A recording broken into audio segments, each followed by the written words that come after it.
قارة تختزن في جوفها أكبر احتياطات الذهب والكوبالت واليورانيوم، وتطل على أهم الممرات البحرية في العالم، ومع ذلك تعيش أفريقيا مفارقة قاسية، ثروات هائلة تستنزف، وصراعات لا تنتهي، من صراع القوى الكبرى على النفوذ إلى حروب الجماعات المتشددة، ومن الخرطوم إلى باماكو، ومن الصومال إلى الكونغو. أفريقيا اليوم أمام خريطة جديدة من الصراعات والتحالفات.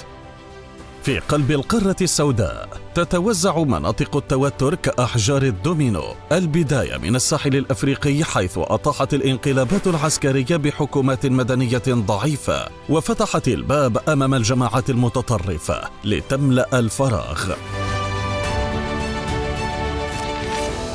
We have, quite a lot of complex conflicts going on, and kind of some of them interrelated, but quite a lot to cover, kind of looking at the Sahel, which has seen sort of a string of coups in recent years and sort of military dictatorships taking over. Yet on top of this, we see kind of violent extremist groups taking advantage of the instability. And some of that has even spilled over into some of the coastal West African countries. So I think the Sahel is a frequent hotspot on the continent. حول بحيرة تشاد تحولت المياه إلى مواجهات لا تهدأ. أكثر من عقدين على تمرد جماعة بوكو حرام وتنظيم داعش غرب أفريقيا جعلا المنطقة أسيرة دائرة عنف متواصلة تمنع أي محاولة لبناء استقرار أو حتى مجرد حياة طبيعية للسكان. If we move into the Lake Chad region, we see some dynamics as well with insurgency, which have been quite long-standing for 15 or 20 years now. Groups like Boko Haram and ISWAP operating in that area, and also creating quite a bit of instability and contesting the state in those areas.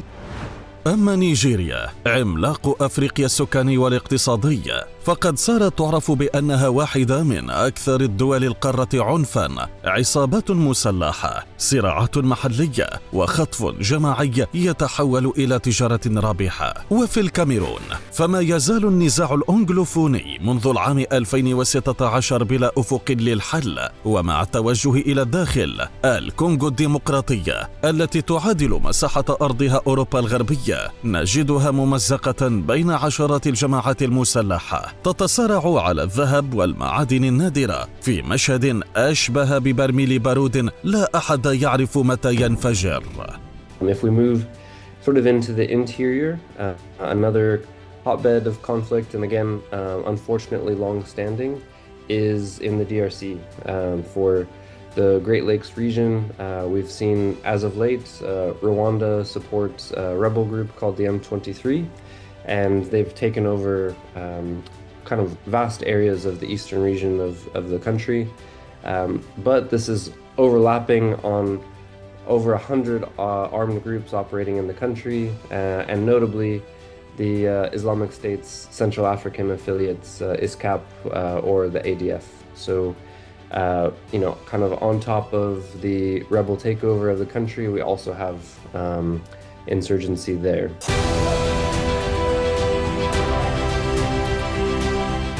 وفي القرن الأفريقي الصومال ما تزال تشكل بؤرة مفتوحة. هجمات حركة الشباب المتطرفة تتقاطع مع غارات أمريكية تستهدف تنظيم داعش. صراع يبدو أيديولوجيا لكنه في العمق صراع على السلطة والموارد بين مجموعات متناحرة. I would say in Somalia you have both an ideological struggle where Al-Shabaab is another one of these terrorist organizations, but then you also within the Somali governing elites, they are struggling for political power and resources. But we've seen an increasing number of external actors carry out airstrikes, and some of these are coming from international partners of the Somalian military to strike the Islamic State in Somalia.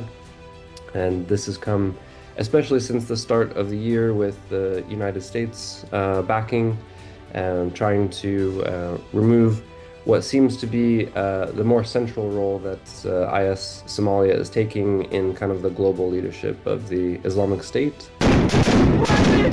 أما السودان فقد دخل مرحلة هي الأخطر، حرب دموية بين الجيش وقوات الدعم السريع خلفت أكبر كارثة إنسانية في العالم اليوم، وجعلت ملايين الناس يواجهون الجوع والنزوح ومصيرا مجهولا. Again, I've already referenced Sudan, but I believe that conflict is much more dangerous and prolonged because of the activities of outside actors. That's by far the worst humanitarian conflict disaster in the world. It outstrips what's happening in Gaza, it outstrips what's happening in Ukraine. So the scale is immense in what is happening in Sudan. We've seen through the provision, for instance, of weapons into these areas, sophisticated weapons, highly deadly weapons that outside actors are providing that increase the scale and the lethality of the conflicts. So we can think about, again, Russia. We've talked about Russia already.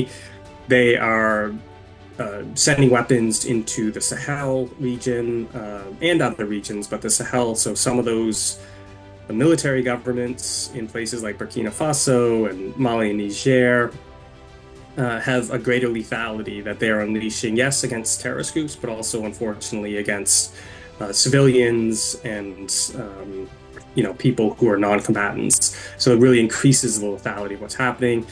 Chinese weapons more and more being poured into some of these areas. In Sudan, there's weapons from all over the place, including from Iran, places like Iran, Russia, China.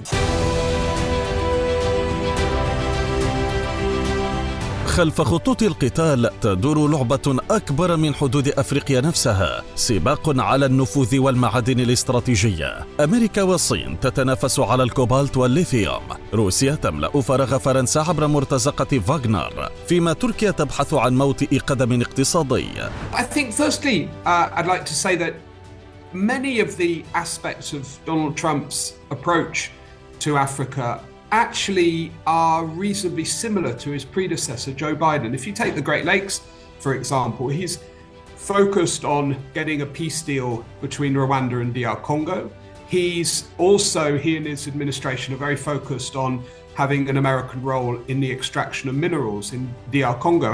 So this minerals focus actually predates the arrival of Donald Trump, and really I think goes back to a realization amongst American officials that America is losing the race for critical minerals with China, and that these minerals are becoming more and more important in the global economy. روسيا ملأت فراغ فرنسا في دول الساحل وأفريقيا الوسطى عبر المرتزقة، لكنها تواجه حدوداً واضحة لنفوذها. What Russia offers is perhaps more limited than we might think. It might offer a bit of diplomatic status, some rather perhaps unreliable investment promises, although some investment, but not enormous amounts. We're not at the level of China after all, and we're not even at the level of other countries such as Turkey when we look at the actual reality of Russian economic investment. I think what is yet to be seen is the way that this long-term impact and if Russia is able to form kind of long-standing security partnerships in these former French colonies. From what we have seen, notably where this presence has been heaviest in Central African Republic and also in Mali, that Russian mercenaries have been able to kind of take control of urban areas and have benefited the current regimes in these countries, bringing some level of stability. But it's come at a very heavy civilian price. أما الصين فهي الرابح الأكبر بحسب الخبراء، استثمارات هائلة في البنية التحتية وقروض تبني بها شبكات ولاء عابرة للحدود من دون أن تلوث صورتها بانخراط عسكري مباشر. Beijing is the great winner really in the current diplomatic game around Africa. Why would they? They have profited enormously from much of the extractive industries in Africa. And they've done so while retaining generally very good diplomatic relations across the board. It's not really in Beijing's interest to start to pick sides, although, of course, Beijing naturally supports the government in place.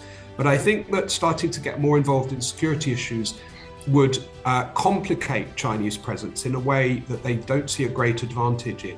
China has been much less involved in sort of the political or military space. There are some Chinese kind of security firms that are offering private security, but this is at a very small scale. They, seem less interested in the sort of regime type that, Western partners have been kind of pushing for democracy or what political figures are involved. I think China, to a large extent, has not. They've seemed apolitical on that matter, but especially looking for strategic roles that they can invest in around the continent. لكن فرنسا القوة الاستعمارية السابقة في أفريقيا تواجه أزمة ثقة عميقة بعد طردها من مالي والنيجر وبوركينا. Paris, I think, is looking for a role. I mean, they clearly continue to have very bad relations with the military regimes in Niger, Mali and Burkina Faso, part of the political platform of those regimes is an anti-Western and particularly an anti-French stance. In other parts, France is trying to get involved in peace dealing in the Great Lakes, which is complicated, but nevertheless, France has okay relations with countries in the Great Lakes. And it's been trying to repair its relations with President Touadéra in Central African Republic. But I think that, France faces some significant barriers because it is widely regarded as having led a neo-colonial policy of interference for many decades after independence.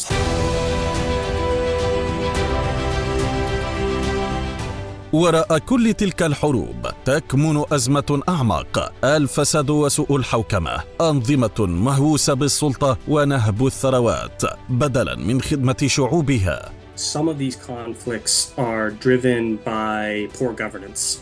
Many of these countries are very poorly governed, where corruption is rife.